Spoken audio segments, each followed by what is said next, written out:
Welcome to Truthstream. We are here today with Bishop Jim O'Connor, and we heard about him through our good friend Brad Wozni at the Sovereign Soul.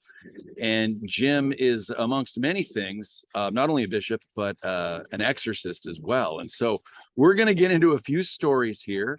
And I'm going to just turn it over to these two for a moment because Scott, I know, is dying to ask him a couple questions. So where do we start, gentlemen? I was fortunate enough to ask him a few already in the pre-interview, and boy, I'm excited about this. But why don't we just start with how you got into this line of work, and maybe the past experiences that sort of made you uniquely qualified to do it. Well, my first unusual religious experience happened when I was a plebe at WestPoint.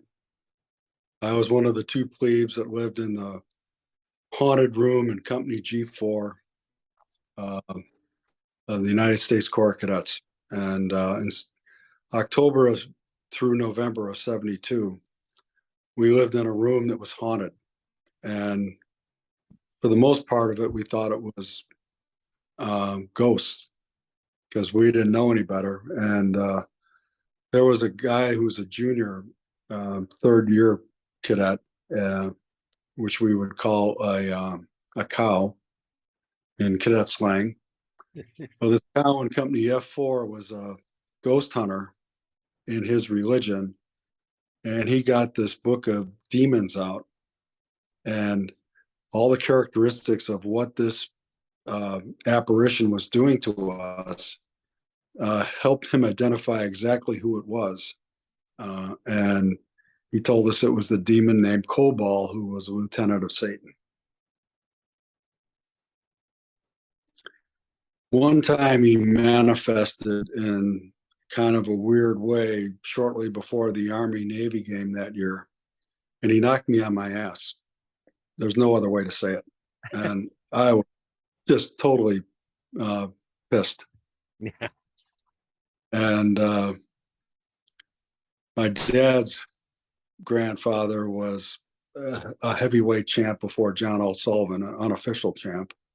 And my dad was the middleweight champ of the Navy during the Second World War. So I grew up boxing. Well, I was pissed, and I know how to throw a punch. And I punched this thing, put one right on the chin, and he went back, and I got up and went after him, and he disappeared. Wow. And I always thought that was kind of nutty, and I don't blame anybody for thinking that's kind of nuts. Well, and I learned about this saint named Saint Lutfridus, and it's really hard to spell. But Saint Lutfridus was a monk in the 8th century, and he ran an abbot in France. And the devil took a human form, which I've seen, and I know others have seen demons in other human forms, and was terrorizing all his priests in this French abbey. Well, he had had enough of it, and he was pretty fed up, kind of like I was fed up. And he told all the priests to get out and to lock all the doors behind him. Well, he grabbed Satan in a human shell and beat him to a pulp and beat him out of his human shell. wow. And Satan called to Jesus to be saved, and Jesus allowed him to escape through the steeple. Now, that sounds like a really weird story, but it is part of the history of the church before the Great Schism and before the Protestant Reformation. So it's a history that all the Christian faith share. And when I learned about Saint Lutfridus, he became one of my big heroes, because we had kind of a common experience. Yeah. Well, when Cobalt appeared to you, manifested, as you say, was it horns and hooves and everything that we're used to in that imagery? Was that true to form, or what did he look like? Well, most of the time he looked like a 1823 cavalry officer. Oh. And in the area of North Barracks where we lived, it used to be the stables. In the 1820s, Art, my roommate and I could never figure out the exact date. There was a cavalry officer named Colonel O'Connor who died in a fire there. And when this demon appeared, upper class cadet, it took the name John Hamilton, which we were told if we ever mentioned that name in public that we would be cursed. Screw that. I don't believe that. But that was the name of my roommate's maternal grandfather. Oh, wow. And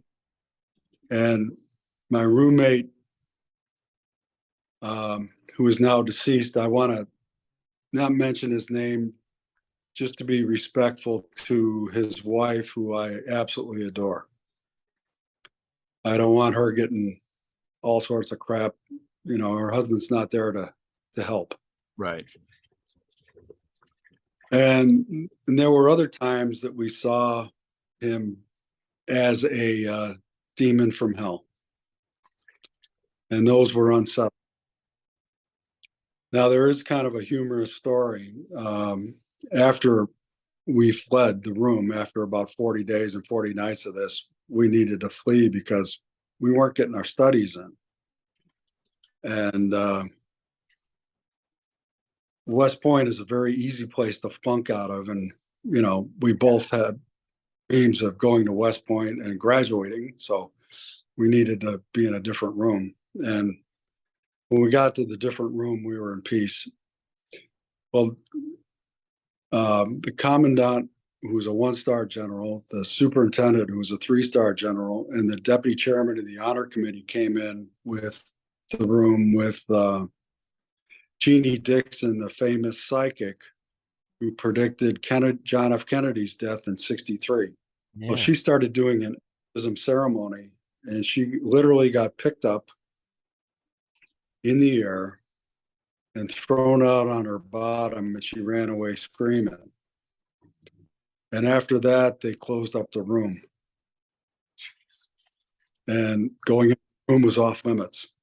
And my roommate and I felt very validated by that, you know, there was absolutely no doubt in the world that what we had experienced was real and very difficult to deal with. You know, being a plebe is hard enough. Yeah. And the only place you can go as a plebe and have any semblance of safety is your room. And in a way, for you know, about 6 weeks, that was the worst place we could go. So It was pretty tough, but we got through it. And I was an airborne infantryman, and he was a Green Beret. So we served in the real army, not as desk jockeys. So we did okay. Gotcha. Fantastic. So this demon's still in that room to this day, or? Well, from what I heard recently, they opened up the room for a study hall, and then they had to shut it up again. So exactly what's going on, I don't know. But Was it it's not like West Point has called me back to take a look at it either, so it's okay. You probably should. So was it more mischief, or was this thing a killer? I mean, what was it? What was its intentions? Any idea? I think it wanted to scare the piss out of us and get us to quit. And it likes to scare people. It likes to scare people into doing dumb things. They really can't hurt us much unless we surrender to them. If we surrender to them, then, you know, we're meat. And a lot of people have trouble believing that the devil exists. And, you know, I understand that. It's a much nicer world if the devil isn't in it, but you can't look at all the evil that exists in the world and not see his hand behind it. Yeah, I would venture to say that I was kind of more that way before before the last few years, that I like, oh, maybe I had ghost stories or whatever. And now with, the trafficking of children and what we're seeing, and the evil of media and the subliminal message. I mean, it's pretty obvious now. I mean, I don't doubt it for a bit. And I will say that I don't know if you're familiar with Melissa Red Pill the World, but she started, I started listening. Oh, she's Yeah, okay. So I started listening to her a couple of years ago, and she starts talking about how, the book of Revelations is the end of times for the dark entities. It's not for us. And so there's a lot of beautiful, hopeful messages as we are going through this awakening. So I'm guilty of what you're talking about myself, and only through this type of show. It's that old adage that the greatest trick the devil ever pulled off was to convince people it wasn't real. Right, exactly. And I've had a couple of experiences that made me very aware of how real, and I'll tell you, it's kind of a gift when you see something like that. There's not much question left in your mind. Yeah. But you took this on as a profession, and I commend you for that. But what happened next? You said there was more than one experience like this in your past that kind of qualified you for your future work. Well, I was married to this beautiful woman named Jimmy Lynn, and she was unbelievable. And she was very, very sick. She made it through 13 different cancers, and she had a ileostomy, which is worse than a colostomy, because the colostomy, you still have some in your colon, so you can absorb nutrients through your colon. She didn't have a colon anymore. And she suffered 2 right side 50 plus heart attacks. There's no way in the world that she was supposed to survive this. And while I was sitting in the waiting room, while the doctors were working on her, I got a call from a friend of mine who's a bishop in the underground church, and a female bishop, a good friend, really nice lady. And she told me that she saw Jimmy Lynn die twice on the table and come back. Well, a couple hours later, the nurse and the doctor come out and said that she died twice, once for about 3 minutes and 50 seconds, and another time for 5 minutes and 34 seconds. And she came back, but she was brain dead, and that I should come back to the hospital in the morning and say goodbye and disconnect her. Well, that friend of mine told me that she saw Saint Bernadette from Lourdes. The Song of Bernadette is the story of Saint Bernadette. It's a great old movie starring Jennifer Jones. And there's this water that has miraculous healing. Well, I got a statue of it when I went to Lourdes when I was 26, and I had some water. So I come in the next day with the water. And I'm starting to walk into my wife's room, and Dr. Cuzio, her physician, who became an agnostic, said to me, well, Mr. O'Connor, I'm very sorry. We've done all we can do. So say goodbye to your wife and we'll disconnect her. And I just looked at him and I said, well, Dr. Cuzio, I haven't done everything I could do. I have this water from Lourdes. I'm going to bless my wife with it. We'll see what happens. Well, she was brain dead, and you could look at the Foley, which is a tube and a collection part that holds urine. When you're out cold, they tend to hook you up so that they don't have to wake you up. And so I go in and I bless her. I put the water on her forehead and make the sign of the cross 3 times. And 15 minutes later, her tube is full with 1 liter of urine. Well, you can't pee if you're brain dead. And so I call the nurses in, and they empty it, and they're kind of scratching their heads, and an hour later it's full again. So Dr. Cuzio does a brain scan, and her brain is fully functioning. Now, he had done a brain scan earlier that day, and her brain wasn't functioning at all. Wow. So he immediately put her in a medical coma because he was so afraid that there was so much damage done to her heart that her heart would have to heal before she could wake up. And he did a marvelous job. And 45 days later, my wife was home. Well, the nurse who helped Jimmy Lynn get through the ordeal in the cardiac lab where they were trying to save her life, her name was Brooke. Her mother-in-law was in the next room the next day. She had heard what happened to Jimmy Lynn and asked me to do the same blessing. Now, I'm just a lay person, just like everybody else. So I figure, well, no harm, no foul. Give it a shot. You know, St. Bernadette can intercede to God, and God can do anything he wants. So I go in and do the exact same blessing and leave the room. And Mrs. Smith, last name was Smith, woke up.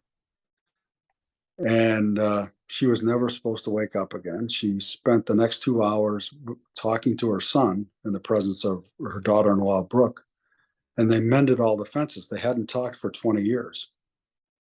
They both apologized to each other. They both told each other how much they loved each other. And when Mrs. Smith was done, she said, well, I have to go now. I can't keep Jesus waiting any longer. She closed her eyes and died a very peaceful death with a nice big smile on her face. Well, the word got through the hospital, and I visited 3 other rooms where people were never supposed to wake up again, and they were all home and within a month. And I told this bishop that, and he said that he had this dream from the Holy Spirit that he'd be starting a new order and he'd be ordaining a new priest. And he asked me to pray about that. And in April, when Jimmy Lynn was home, I got ordained. And that of what year? 2017. Okay, so fairly recently. Yeah, fairly recently. Yeah. And part of that, you were also ordained as an exorcist, right? Yes, I was ordained as an exorcist Wow. with all to perform the 7 sacraments that a priest can do, plus an exorcist. And since then, you've performed several. Am I right? About 14 Wow. exorcisms. 14? 14. Yeah. 14. Wow. Wow. Would you care to describe And that process? Or... Yeah. well, there's a lot of preparation that has to be done. It's one of those days where I have to fast a little bit, series of prayers I have to pray, make a good confession, receive communion. And then there's a series of exorcism prayers that we start off with to weaken the demons. And then it's kind of an iterative process where we talk to the person and we talk to the demon. We have to find out how the demon got in there. And if it's a sin that the person committed, then we have to get the person to renounce that sin and forgive that sin so that the demon has no legal authority to be there. And when we've done enough of that, enough praying, the demons leave. Now, I've seen some demons fight like you wouldn't believe to stay inside a person because it's a nice place. And if they get thrown out of the person and they don't have anywhere else to go, they get sent back to hell, and they'll do anything to stay out of hell because they know what hell's like. And if everybody understood that those who have been in hell will do anything, like jumping pigs and who jump off a cliff, like the story in the Bible, that was a better place for the demons than going back to hell. Wow. And you said that when they enter an individual, that it has to be with consent of some type, but is this sin a form of consent in that regard, or? Yes, it can be. Yeah. Playing with a Ouija board and fortune telling like that can be the consent. Wow. What is the movie The that's how the little kid got in. That's based on a true story. The difference is the second priest lived, and it was a little boy instead of a little girl. Wow. What is your thought on we've heard mixed perspectives of tarot cards. Is that where do those fall? Because we have a couple friends that do that we know. Well, I think it depends on the individual, who they're channeling for help. If they're channeling God, that could be a good thing. If they're channeling the other side, it's evil. You know, when we pray, we can pray to the good side or we can pray to the bad side. You know, we all have different talents, and how God actually communicates with us is very individual. I gave a class this morning to priests and bishops on how to pray. When we pray, we're supposed to understand what we're asking for. Very briefly, we're supposed to actually feel the prayer. It should come from our hearts. And we should understand that God will answer that prayer, and we should expect him to answer. And we should be grateful that he answered. Now, God has basically three different answers. He can say yes. He can say, no, I have something better in mind for you, which most of us hear the no and we're pissed off at God for that. That's dumb. He's got something better in mind for you. Or it's not the right time yet. Be patient, because when he answers something that you're asking for, he wants it to hit a home run with you, and he wants to be the best thing for you. Yeah, I think I fall in the category of the latter two. Oh, that's okay. But that's okay, because he will answer, and be grateful that he loves you so much that he'll answer it the way you need at the right time. Yeah, that's kind of that's the whole point. Yeah, that's the secret to a good prayer. Yeah, it's made, I think most of us, we've definitely had our patience tested over the last couple years, and a lot of us have, yeah. But it's pushed us to do things that we maybe didn't really foresee we were capable of, or that we were going to do, or however you want to put it. But it's been interesting, to say the least. Yeah, I think it's a transformative time for most folks. I mean, you've got to do the work now, or things are going to get pretty uncomfortable later, I think. Well, think of Army boot camp. People go in and they have no idea what they can do, and they find out they can do a lot more than they ever thought they could. That's right. That's a good point. And let's see that. I want the viewers to see the shirt that you're wearing real quick. Old Army. I thought it was fitting for right then. For some reason, I thought boot camp was where the boots are on your feet, but apparently the boot goes somewhere else. The boots can be in two different locations at the same time. And they're size 14. Yeah. Man, it's those who are, for those who are airborne, it's the fourth point of contact when you hit the ground. Wow. So I can't imagine, like, the first time you were called to perform an exorcism. I mean, what was that like, going in for the first time, and what did you encounter? What did you see? Well, I was excited. Yeah. Because it was, and I know I had battled them before, so I wasn't afraid. I wanted to make sure I didn't make any mistakes, because that's important.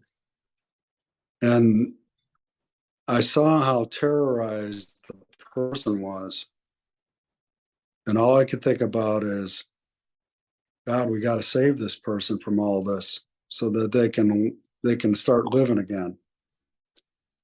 And I learned that was the exact right attitude to have. And that, Hollywood makes it look like it's, one thing, but it's really an act of mercy where someone intercedes to help this person get clear. But God is really the one who performs the exorcism. I am just that willing volunteer who's basically a conduit between me and the victim. And when the victim is clear again, it's like the birth of a new person. And it's an absolutely beautiful thing to see. And you would never get that from the movies. Wow. So have you seen, like in the movie, the famous scene is she's hovering up over the bed and you know, the head goes around and that type of thing. Is that Hollywood, or did you experience similar things?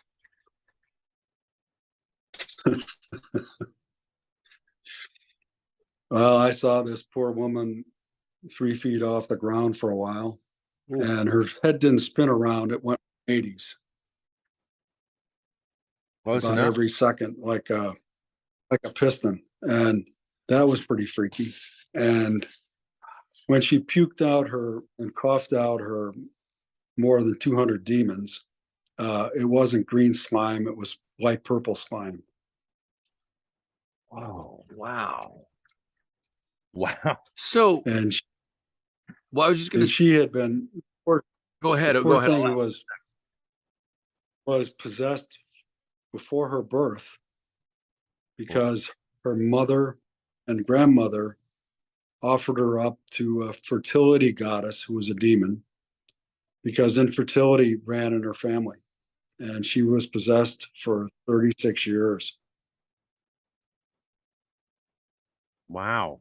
So you said over 200. So if there is a demon in someone, does that allow, is that kind of an opening for many more to get in once that, you know, seal is broken, if you will? Does that make sense?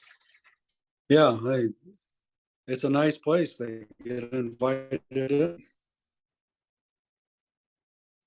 That's You know, they're either in somebody or they're on their way to hell. Would And that be they don't want to partly be in what- hell. Would that be partly what maybe some forms of schizophrenia are?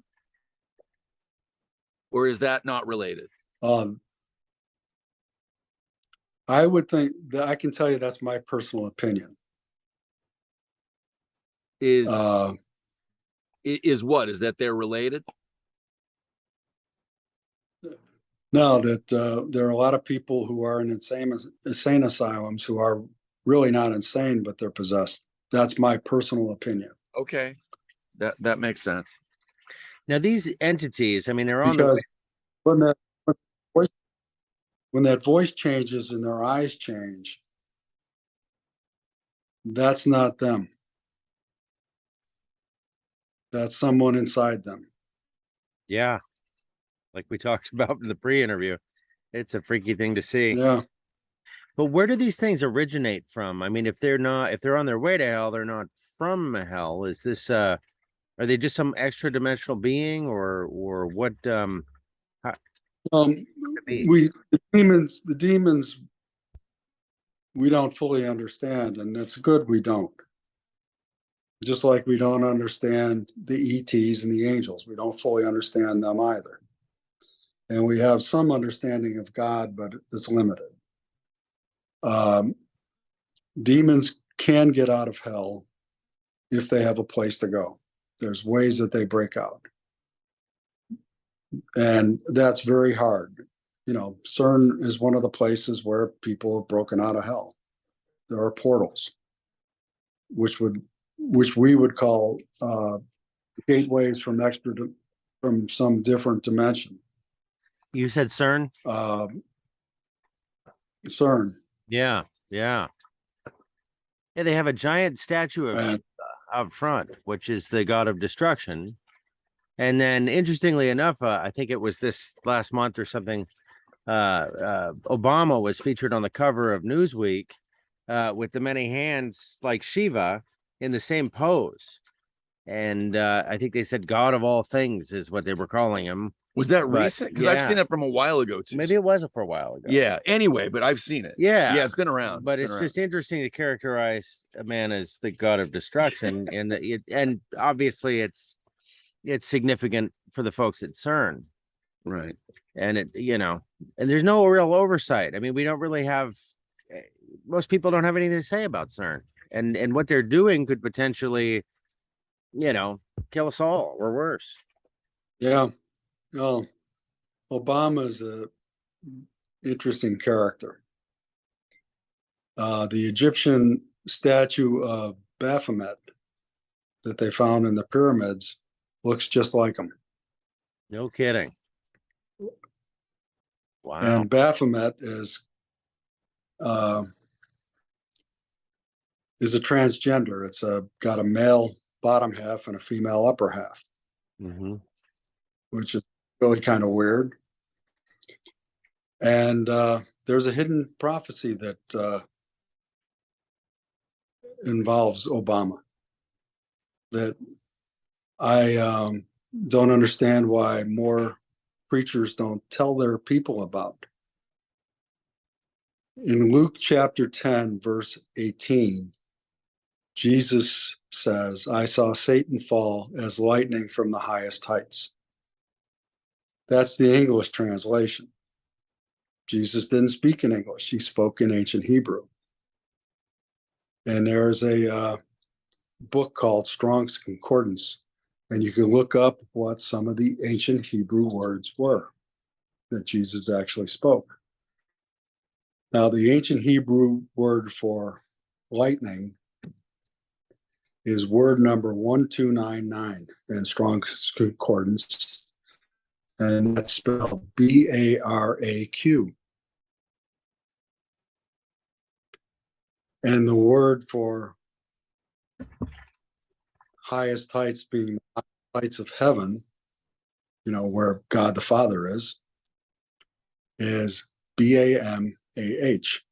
And that's word 1116 in Strong's Concordance. And in ancient Hebrew, O is a connecting word. That's dumbfounding, isn't it? Well, the translation is what? Lightning from heaven? Yeah. Yeah, from the heavens or whatever. Yeah. Which is kind of like the light bearer, I would imagine. Yeah, well, I saw Satan fall as Barack Obama. Oh. I saw Satan fall. But as lightning from the highest heights, from heaven, the highest heights of heaven, Barack, B-A-R-A-Q, O, a connecting word, Bama. Now, you saw the magazine cover that he proclaimed himself that too. Definitely. Right in front of everybody. It's no missing it. Yeah. And then some things are sort of hidden, like Michelle. Right. But that depiction of the Baphomet similar to was it the famous one is Eli or Levi Buscilli's rendering of it with the goat head and the so it was the same type of depiction. Yeah. Wow. And then we have this massive fascination with transgenders going on right now. Yeah. And well, there was that series about Jesus by Roma Downey. And the one that plays Satan looks like an older Barack Obama.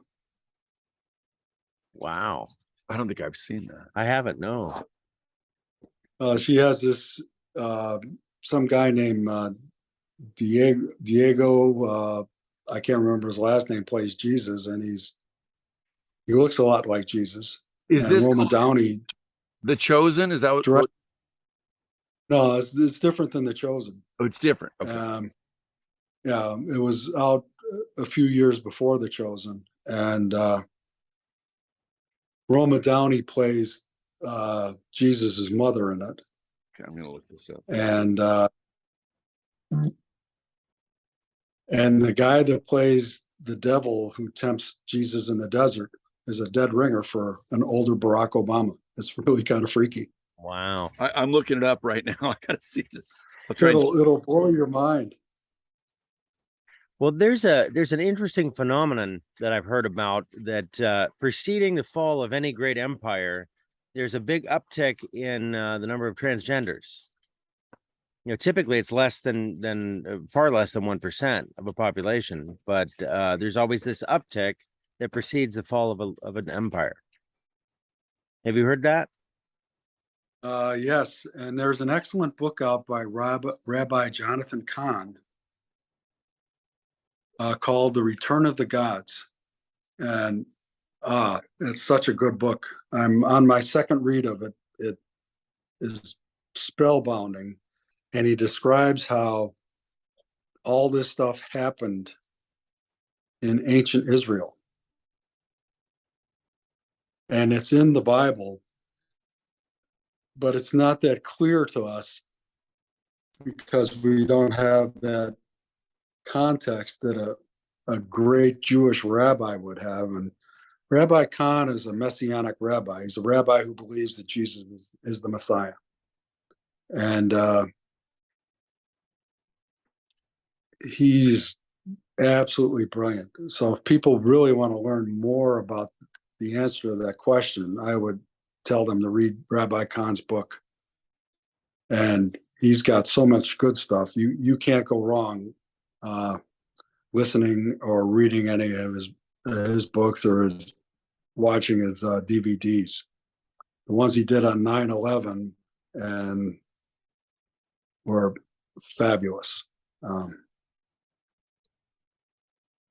It's definitely on my list at this point. That sounds good. Yeah. Were you able to see the picture? No, I don't. It looks like Roma Down. She played in a few different series, and I couldn't figure out which series it was. So, I mean, I can ask you what I found here, and maybe you can help me. There was one called there's Touched by an Angel. There's the Bible. There's Son of God. I'm not sure. Son of God. You think it was Son of God? Son of God, yes. Okay, so and she plays Mary, the mother. Okay, so and then the person who looks like an older Barack Obama is that Satan? Is that? Yeah, that's the person that. Okay, let me just. Jesus. I'll look through it here.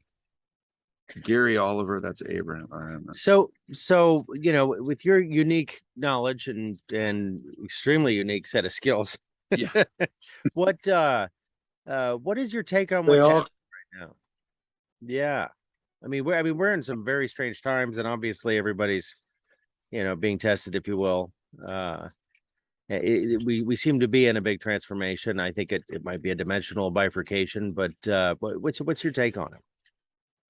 Well, we are being tested, and remember, when we took tests in school, the teacher was always quiet. So it's not that God isn't involved. He wants to see who's going to step up, who's going to man up and woman up.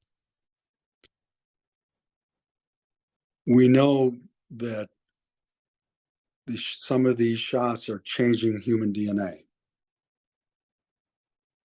The Nephilim and the demons wanted to change DNA in the days of Noah. We know that there are wars and rumors of wars going on now. So we know we're in the times that are called the end times. Those who follow this Irish seer named Maria Divine Mercy, or know about the prophecies from La Salette from the 1850s, know that we were in the era of two popes, one of them being the false prophet of the end times. So we know that we're in those dire times. And there are people who do not want to acknowledge where we are. I mean, the child trafficking is off the charts. the evil is off the charts. Can anybody take any medicine that is safe? I personally got the Gulf War shots. They made me sick. They knew 1% of us would get sick. I got this from one of the doctors who tried to delay the shots after I retired. They gave me a medicine, and I'm in a class action lawsuit to sue the drug company because they intentionally gave us cancer. And I'm a prostate cancer survivor. And I got this medicine. I started taking this medicine in 1994, almost 30 years ago. Imagine what they can do to these shots now. Well, who in their right mind would give people shots when they're sending them off to war that make them sick, and then give them a medicine that gives them cancer? Now, there'll be people who will hear that and they won't believe it. Well, I told you the truth. You can choose to believe what you want. I know you guys get it, but I mean, there'll be people who listen to this and they'll think, oh, that guy's just full of crap. Sees ghosts and he throws out demons. What a wacko. But, you know, when someone tells you the truth, you have the freedom to choose between accepting the truth and not accepting the truth. But just because I believe something doesn't mean it's true, and just because you believe something doesn't mean it's true. It's what you believe. But there is a truth, an absolute truth, and we're in the end times. And there are people that are evil, there are people who are good, and there are people standing around thinking, not oblivious to what's happening. I call them fence sitters. And for you fence sitters, I want you to visualize this. You're sitting on a fence that's somewhat protected, but when that protection goes away, it's a spiked fence. And the fence belongs to the devil. And if you stay on that fence long enough, that devil's going to pull you through the protection and you're going to be impaled on that fence. And you'll spend eternity in hell like that as your reward for being a fence sitter. Evil is a choice. Evil is also refusing to do good. Start doing good works. Be a good person. And you won't have to worry about the fence because you'll be on the side of the Lord and the Lord will save you. That's pretty profound. But so where do you think we're headed with all this? You know, I know we mentioned Melissa Redfield. She had some very interesting things to say about this being a real victorious time. You know, I think, you know, over the years, the end times has been depicted as just this horrible hellscape, but she's got a rather positive take on it that, you know, the best is yet to come. I think there's somebody else that has that message too. Right. But yeah, well, I mean, what do you think? Where are we headed with this? Well, I hope the best is yet to come. We're still in the war. The battle is not over yet. So it can still go either way. I like her ending a lot more than the other ending. Yeah, me too. Yeah. And all things are possible with God.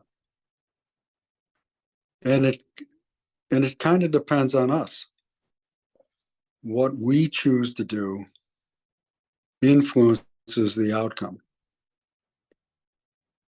And Melissa is a warrior, but there are also other warriors who are telling us it's all going to get nasty and bad. Well, if we don't all reform, and that doesn't mean going to a church that sells kids. It means having that good personal relationship with God. And there's only 3 rules that we got to follow. We have to love God above all things, love our neighbors as ourselves, which requires us also to love ourselves. And if we truly love ourselves, we don't do bad things to ourselves, like take poisons knowingly. we don't do things that are wrong. And, when we do, because we're human, we can screw up. We honestly tell God we're sorry. I mean, you can't hide it from him. I mean, that's one of the mistakes that Adam and Eve made. They screwed up. God already knew they screwed up. He knows when we screw up. And the first thing Adam did is he said, well, Eve made me do it. Well, that's not manning up. No, And Eve no, said, that's quite the well, opposite. the serpent made me, the devil made me do it. The Geraldine defense from old Flip Wilson. Well, that's not admitting it. Well, as a parent, you guys know that when kids lie to you, that and try to pass the buck, you got to punish them. God could have chosen to forgive them, but Adam and Eve didn't give them the chance. Well, we need to learn from their mistake, which is, basically pass down being the human being. We all, get out of trouble as fast as we can. It's just better to fess up and that you messed up, and God already knows. And when you understand that he's really a loving father and not that terrible tyrant with the lightning bolt just waiting to smite you, which is how the devil wants you to see him. But he's really a loving father who wants to forgive you and wants to get you back in the good graces. It's easy to say, I'm sorry, Lord, and drive on. And remember, the third rule is Jesus is the way. Jesus helps us get to God the Father. There are many different ways to Jesus. You mentioned the tarot cards. I know a couple of the ladies who pray to Jesus, and that's the way that Jesus communicates with them. But there are also people who talk to the other side, and that's how the other side communicates to them. So if you're going to pray with somebody, you ought to know what side they're on, because if you can join the wrong side, you get the wrong answer. Yeah. So over the years, it's gotten progressive. We'll see. The halftime shows at the Super Bowl are a real good example, but music videos, different things. But typically, it's when there's a large audience, they bring in very demonic imagery that's been on the rise, and they actually go through rituals. A lot of people have said it's an effort to get people to consent to the purpose of the ritual or something. But being on the rise, I mean, you can't miss it. You have to be in total denial to not see this, which unfortunately a lot of people are, I think. But what is your take? I mean, they're really ramping it up. Is that for a particular purpose? Absolutely. The purpose is they know the time is short, and they're battling to win every soul they can. And the devil still wants to usurp God's holy throne. And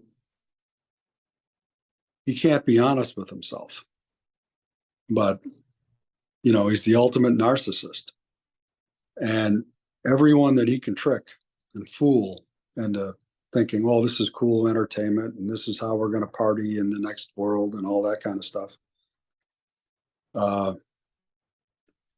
He doesn't care how he tricks you. If he can trick you, he has you. And if he has you bad enough, you become a home for one of his peons, Right? Who we call demons. Wow. Well, speaking of that, I did find the picture you're talking about to show the audience. I don't know if they can see that, but yeah, that's if you will, Satan in the resemblance is it's uncanny. Yeah, that's something else. Yeah. I wonder how they figure. Yeah. Yeah. How do they cast that guy? Not so subtle. Yeah. Well, that's the thing. I'm going to bring up something else that I've discovered recently, and there's an Alice Cooper album, and I think it's the name of a song, and it's $1 Billion Baby. And I don't know if this is the actual album cover, but you know, there's the money, there's the panda eyes. I mean, this is from the 70s, and this is either an insert or part of, you know, the album. And I'll look that up. Yeah, the album Billion Dollar Babies, Panda Eyes, White Rabbits. It's all there. And this is from the 70s. And so I think things are more in our face, but I think, you know, as far as the devil, he really does like throwing it and is pushing it as far as he actually can to make it really blatantly obvious, and yet you still go along with it. And I think that's what we're seeing with a lot of this stuff, whether it's buying into the BLM narrative, the critical race theory, you know, a plethora of different topics, the entertainment world, moral relativism really being the goal of communism, which I think has a much larger role than just a political structure. You know, once morality is relative, then, you know, everybody's a nihilist, and certainly an open door for you know, for whatever wants to come in. Yeah, exactly. Well, you contrast Willie Brown, the former San Francisco mayor, told Rush Limbaugh on an occasion when Willie was on the radio show of Rush's, that truth was whatever he could get the people to believe. Yeah. Now, that's kind of, and Willie was not the most radical of the Democrats. And that's pretty freaky. You know, truth is an absolute. It's not what you can deceive people into believing. And, you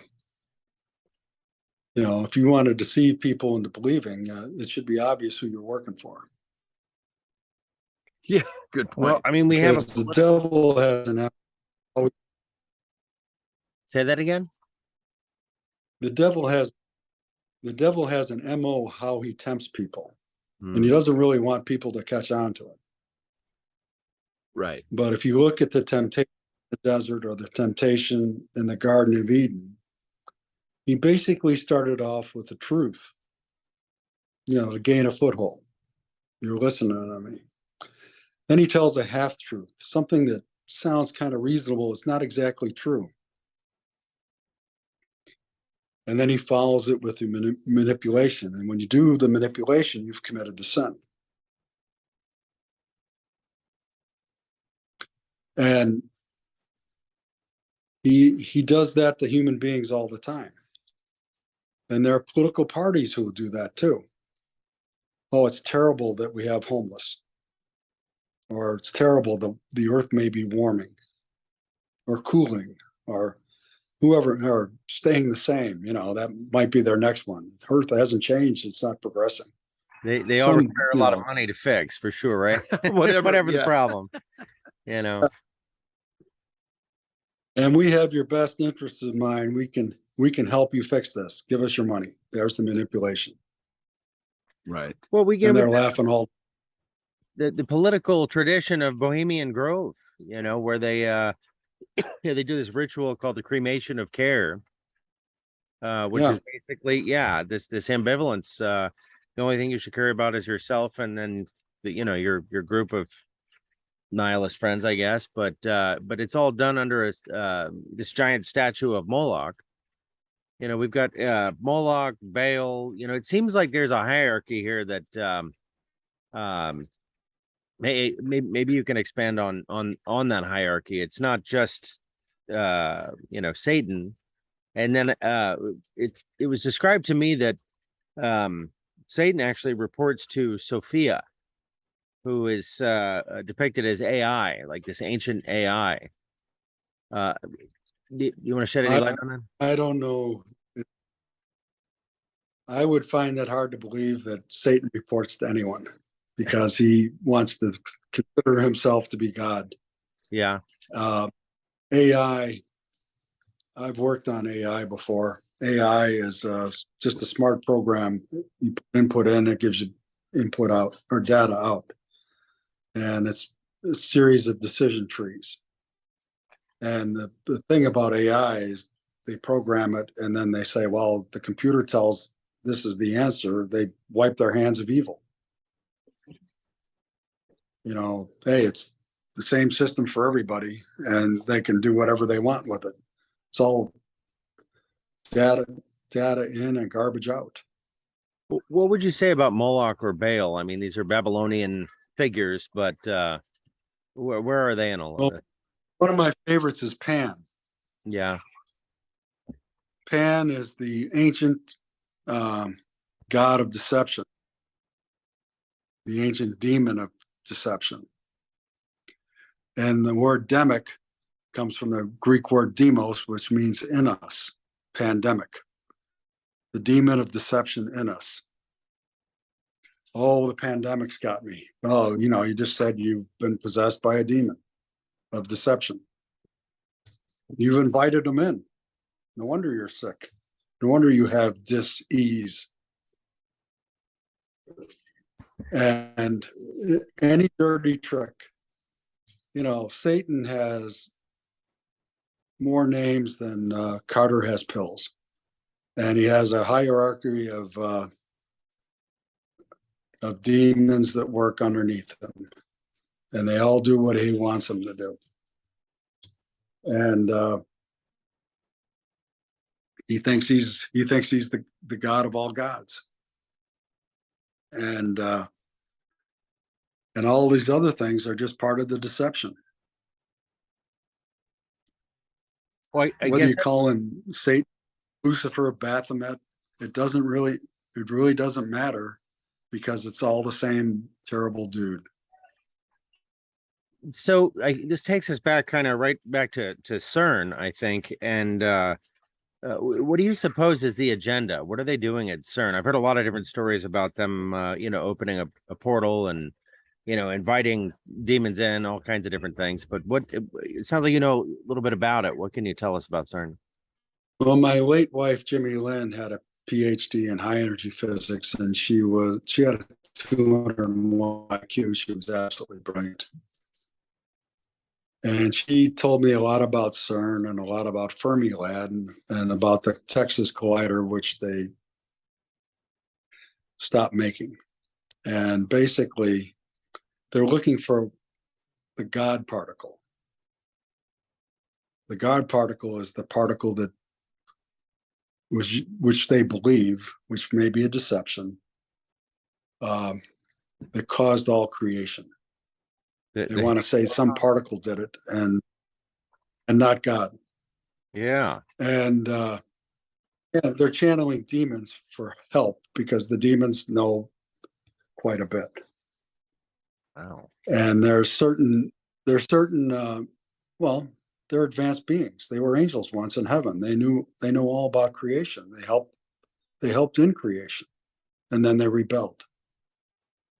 And then they were thrown out and punished. And the more evil that they do, the uglier they get.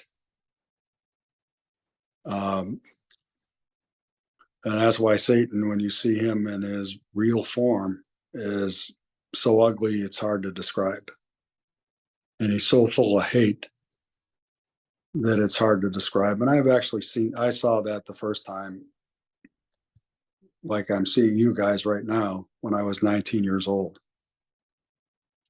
And I'll never forget how ugly he was and how much he hated my roommate and I, and how much he really just wanted to tear us both to pieces, but he couldn't because we were protected. And what the people who've given themselves to him don't realize, even though they've sold their souls, that God is still protecting them. Because if Satan could, he would drag them into hell, body and soul, and start torturing them right away.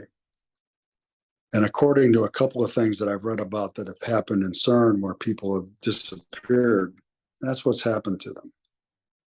They've left this dimension and went into the evil dimension, and they were Satan worshipers, and now they know the real Satan. And I bet they're not that happy with him. Wow. Yeah, well, you've seen the rituals that they performed, rather theatrical rituals right at CERN, and then they say, Yeah, "Oh, no, this is whoops, this is just pure science," But then, the what's with the theatrics, the robes and the pentagrams and everything, it's pretty crazy. and, and sometimes you see the adrenochrome they're passing around too in some of these ceremonies. Really? And that bottle, yeah, and that bottle is 100 kids that they've tortured. Oh, Make the leader, and it's disgusting, and it's not funny, God. and we've been deceived by a lot of people that we thought were good.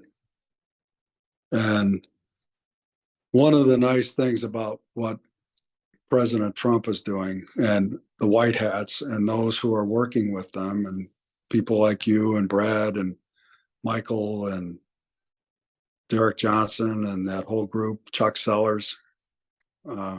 These guys are, you guys are all my heroes. Is we're exposing them for the evil bastards that they are. I'll be the first to admit that I voted for George Bush twice for president, Oh, the father. And now I'm learning that he ran the op that killed John F. Kennedy, and that he was one of the lead Satanists in the world. I was totally deceived. But, fool me once, shame on you. Fool me twice, shame on me. I'm not going to be fooled a second time. Right. well, and There were actors. he presided over the MK Ultra program, I understand, as well. I mean, Yeah. that's a Yeah. special kind of evil to do that. It's such a horrible thing to people. Yeah. Well, And then you look at some of the Hollywood actors, and I thought, there's a little bit of almost like a delay in the signal. Because Yeah. I was going to say, I imagine that some of these people, even George Bush Jr. and George Bush Sr., and not to let them off the hook in any way, shape, or form, but that as children they must have been part of this MK Ultra at a very young age. I mean, it starts. I mean, to get to the point where you're doing that and that's what you want to do with your life, I mean, my God, you've got to have experienced some torture and trauma to get you to that point, I would imagine. well, I agree with you. It's terrible, and how a human being gets that twisted is. I'm glad I don't really know. Yeah, ditto. Well, I mean, there's so much evil surrounding the Bush family, even from the beginning. Prescott Bush financed the Nazis. There's a lot of Nazi ties with the And that was Bushes, George Sr.'s father, right? Just to clarify. You've got the whole Skull and Bones affiliation. The 322, that whole business, and for those that aren't familiar with the Skull and Bones, look into it. It's a little more than just a fraternity. But Well, look at Harry Truman. Why did he choose Hiroshima and Nagasaki? I don't know. Yeah, let's hear that. Yeah. Let's hear about this. They had the two tallest Catholic cathedrals in Japan. Ooh, Oh, I don't think I. And no, and the cathedrals were ground zero. no kidding. And he was more proud of being a 33rd degree Mason than he was president of the United States. He said that himself. Wow. And then there's an interesting story out of Hiroshima. There's this priest named Father Hubert Schiffer, who was the spokesman for the group. And there were a group of Jesuit priests who were 600 yards from ground zero.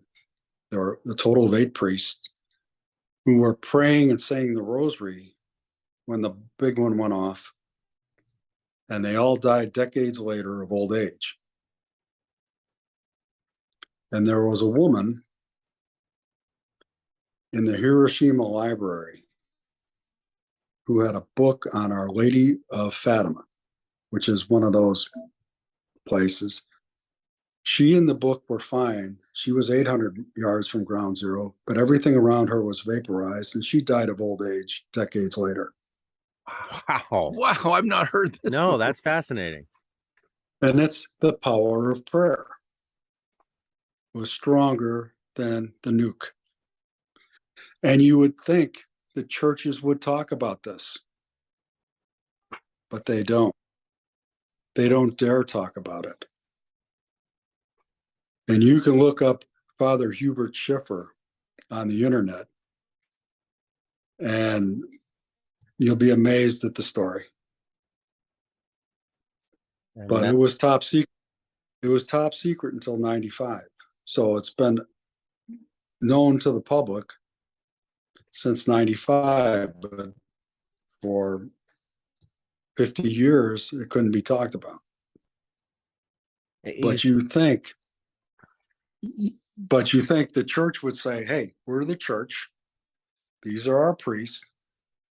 We can say whatever the heck we want. You think that the church would be strong enough to say, screw you, you're the American government trying to hide this. We're the church of, we're one of the churches of Jesus Christ, and we're not in America. We can talk about it all we want. But they were gutless. And that's one of the problems with the pulpits today. When we had the Revolutionary War, we had the Black Road Regiment, where the preachers would get rid of their black robes and grab their muskets and go fight the British. And they didn't mince words in the scriptures, and they weren't trying to do popularity contests for collection money. Yeah. And I'm one of those who think that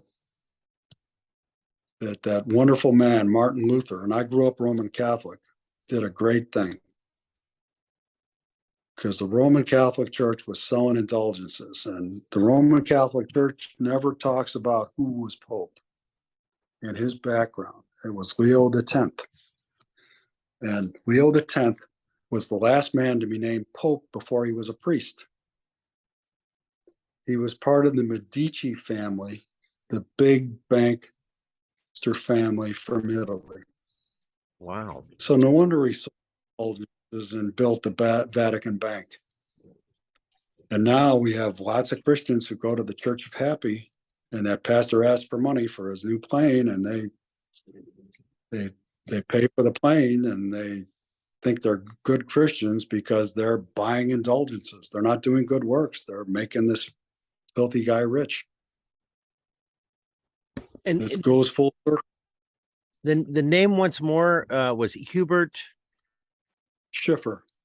Schiffer. I really want to add that Okay. to the list. Yeah. We talked about Hiroshima and Nagasaki. Hollywood just spent $100 million on the Oppenheimer movie, and that's going to be coming out here shortly. I think the timing is rather interesting given what's going on, particularly with Russia and in Ukraine. Being they keep lighting that fuse. Yeah. What's your take on wars, rumors of wars? Because of the wonderful relationship I have with my soulmate, Jimmy Lynn, I definitely want to go see that movie, and I'm going to see it in the next couple of days. I don't know if it's any good or not. I know the story of Oppenheimer from her, because she absolutely loved the man and what a great scientist he was. And he was actually a man of God. And he believed in God. And I know there are people who don't believe in God. And let me give those people something to think about. I live in a wonderful house built by the Warfield Company in Northern Virginia. Wonderful people. They build great houses. Now, not believing in God would be like believing that this house that I live in just appeared out of nothing, without a builder, without there being any work. Now, if I could have got the house that was built like this, made and there was no builder, I wouldn't have to make a mortgage payment every month. So that would be nice. But I'm very happy with this wonderful home built by this wonderful family. And there definitely was a builder. And this wonderful world we live in, and these wonderful human bodies that we have, there was a builder. And we call that builder God. And we think of him as a kind and loving father. I'll tell you, the intelligent design in it all is unmistakable. You know, it's a short list of materials that make up everything, and yet we have this wondrous variety. You know, there's some anima there that you know, has yet to be, I guess, identified by science, but you know, that to me is proof of God. And then when you look at the you know, the golden ratio, the golden mean, the Fibonacci sequence, you know, all of these patterns in sacred geometry that are echoed in everything in creation, sure looks like a signature, you know. Yeah. Yeah, it does to me. Well, just in case it's not all true, I'm gonna leave my wallet open tonight, and I'll expect to have it filled with $100,000 bills that'll just create itself out of nothing. I like it. Hell, I'm gonna open a I suitcase. hold my breath. Well, that's a better idea. I think, you know, we're But as worthless as our might buy me a cup of coffee. As worthless as our money on the Biden might buy me a cup of coffee. Boy, isn't that true? Maybe this week, but probably not next week. Well, we're you know, we're past an hour, and I'm just wondering, is there anything else that you want to tell the audience, or anything you'd like to part with, where folks might be able to find any materials you put out or anything? I have a Rumble channel where they can listen to my videos, and I'll forward that to you guys in the chat when we're done. Great. Absolutely. And I would encourage people to have an inquisitive mind and do their own research. And don't believe everything they hear, especially on television. And if someone isn't willing to discuss it, then they're not an open-minded person, and they have no idea what the truth is. And we need to use our skill of discernment. And there is a prayer that I would encourage people to say in these times. And it's the law of encroachment. The law of encroachment protects us from things that we don't agree to, that are done to us without our knowledge. And it's basically very simple. Before the courts of heaven and Almighty God the Father, I invoke the law of encroachment and ask the holy angels to remove all curses, spells, hexes, operations, and evil devices from me and all my loved ones. In Jesus' holy name, amen. That prayer has been the basis of a lot of miracles that I have seen God in his mercy execute for us. And I think that people should, in these dangerous times when the devil's overstepping and trying to do every dirty trick in the book. And if you want to learn all the dirty tricks he does, read the first book of Adam and Eve. You can find that online. You can find that on YouTube. Rutherford Hayes Platt does an excellent translation of it into modern English. The original manuscript was translated from a manuscript that was written in about 400 BC. And you'll be amazed at all the stuff that's in there that pertains to today. Well, I think Fantastic, that's a great place to end. Well, I think if you can hang out for a moment, we'll say goodbye to the viewers, and of course we'll leave the links below. But it's been an honor and a real treat to have you on Truthstream. Thank you, Bishop OConnor. Definitely. Yes, thank you. It's been absolute great talking with you guys. Thank you very much for having me.